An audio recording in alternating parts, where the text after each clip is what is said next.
Ya keçməzdən əvvəl kanala abunə olmağı və videonu bəyənməyi unutmayın.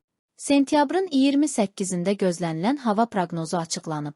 Milli Hidrometeorologiya Xidmətindən yeni sabaha verilən xəbərə görə, Bakıda və Abşeron yarımadasında bəzi yerlərdə arabir yağış yağacağı, səhər tədricən kəsiləcəyi, gün ərzində əsasən yağmursuz keçəcəyi gözlənilir.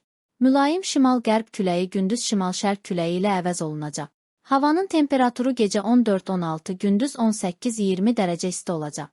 Atmosfer təzyiqi normadan yüksək 765 mm civə sütunu, nisbi rütubət isə 65-75% təşkil edəcək.